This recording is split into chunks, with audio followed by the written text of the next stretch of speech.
Welcome dear students. आज हम लोग चैप्टर 10 स्टार्ट करने वाले हैं जिसका नाम है एसिड बेसिस एंड सॉल्ट्स। ठीक है, हमारे पास एसिड क्या होते हैं, बेस क्या होते हैं, सॉल्ट्स क्या होते हैं। हम इस सब के बारे में डिस्कस करेंगे क्योंकि इनको डिस्कस करने के लिए मुख्तलिफ तरह के कॉन्सेप्ट्स हैं। तो जो सबसे पहले हम लोग पढ़ेंगे वो है अर्हीनियस थ्योरी कि अर्हीनियस का क्या कॉन्सेप्ट था एसिड और बेस के हवाले से हम लोग वो डिस्कस करने वाले हैं। तो अर्हीनियस क्या कहता था कि एसिड क्या होता है और बेस क्या होता है। पहले हम लोग एसिड को देख लेते हैं कि एसिड क्या होता है। एसिड वो सब्सटेंस होता है जिसको हम लोग वाटर में डालें तो वो हमें H पॉजिटिव आइंस दे, तो वो क्या होगा, एसिड होगा अर्हीनियस के मुताबिक। और अगर हम लोग बेस देखें तो जब उसे हम लोग वाटर में डालेंगे तो वो OH नेगेटिव आइन दे देगा, तो वो क्या होगा, बेस होगा। आई एम रिपीटिंग दिस के एसिड क्या होता है, वो सब्सटेंस जब वो वाटर में डाला जाए तो वो आयनाइज होकर H पॉजिटिव आइंस बना देता है, जैसे कि HCl एक स्ट्रॉन्ग एसिड है। इसे जब हम लोग वाटर में डालते हैं तो ये हमारे पास H पॉजिटिव Cl नेगेटिव दे देता है। तो ये हमारे पास क्या होगा, इसमें देखें H पॉजिटिव बन रहा है ना, तो ये क्या है, एसिड है। HCl हमारे पास क्या हो गया, एसिड। इसी तरह से बेस में देखें NaOH नेगेटिव दे रहा है जब ये वाटर में डाल रहा है, तो ये क्या होगा, बेस होगी।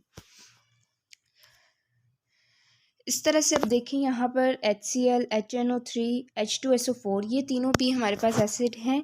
HCl के बारे में तो हम लोगों ने डिस्कस कर लिया है। HNO3 के बारे में हम लोग डिस्कस कर लेते हैं। HNO3 जब वाटर में डिज़ोल्व होता है तो ये हमें H positive plus NO3 negative देता है। तो जो ये H पॉजिटिव आया है ना, ये भी किसने दिया है, कौन देता है, एसिड। तो इस तरह से ये भी, इसी तरह से HSO4 नेगेटिव और H पॉजिटिव, ये जब रिएक्शन वाटर में देगा तो H पॉजिटिव बनाएगा, ये भी और ये तीनों बनाएंगे। तो ये हमारे पास क्या होंगे, एसिड हो गए हैं। अब हम लोग देख लेते हैं कि इनका मुख्तलिफ तरह के यूजेस क्या हैं, कि हम लोग एसिड को अपनी डेली रूटीन में किस किस जगह पे यूज़ करते हैं। तो सबसे पहले HCl के यूज़ के बारे में हम लोग डिस्कस करने वाले हैं कि उसका कहाँ कहाँ पर हम लोग यूज़ करते हैं। सबसे पहले metal bricks removing scales from boilers. Boilers क्या होते हैं, यानी कि ऐसे ही जो है ना, ये बड़े बड़े बॉयलर्स होते हैं जिसमें हम लोग किसी भी चीज़ को बॉयल करते हैं।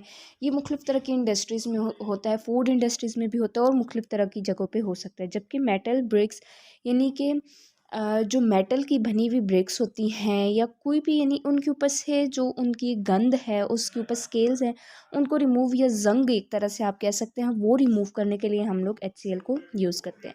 अब HNO3 के बारे में देख लेते हैं, जो फर्टिलाइज़र्स और एक्सप्लोजिव्स। हम लोगों ने चैप्टर नंबर 1 के बारे में पढ़ा था कि फर्टिलाइज़र्स में हम लोग ये नाइट्रिक एसिड को यूज़ करते हैं। ठीक है, ये इसे नाइट्रिक एसिड कहते हैं, इसे हाइड्रोक्लोरिक एसिड कहते हैं और इसे सल्फ्यूरिक एसिड कहते हैं। ठीक है, अब जो नाइट्रिक एसिड है उसे हम लोग फर्टिलाइज़र्स, अमोनिया फर्टिलाइज़र बनाने में इस्तेमाल करते हैं। साथ में जो धमाका खेज़ मवाद होता है, एक्सप्लोजिव्स, उसमें भी हम लोग इसको करते हैं क्योंकि ये एक एसिड है, तो ये बहुत ज़्यादा, यानी कि इस तरह के कामों में हम इसको इस्तेमाल कर सकते हैं। फिर हमारे पास आ जाता है H2SO4। H2SO4 हमारे पास जो ड्रग्स, डाइज और एक्सप्लोजिव्स जो हैं उन्हें बनाने में काम आता है। ठीक है, क्योंकि देखें ये भी एसिड है तो एक्सप्लोजिव के काम में इस्तेमाल होता है। अब जो HCl होता है इसे तेज़ाब कहते हैं। ठीक है, तो ये हमारे पास जो है बहुत ही ज़्यादा क्रोसिव होता है। ये स्किन के साथ लग जाए तो भी हमारे पास बहुत सारा के प्रॉब्लम्स क्रिएट हो जाते हैं। तो हम लोगों ने जो है इन चीज़ों को एहतियात के साथ इस्तेमाल करना होता है। ठीक है, वरना ये आपकी लिए बहुत ज़्यादा ख़तरे की बात होती है। इसके बाद हम लोग बेस देख लेते हैं। बेस के क्या हमारे पास कुछ कॉमन यूजेस हैं, तो ये हमारे पास देखें NaOH, KOH, CaOH2, ये हमारे पास बेसिस हैं।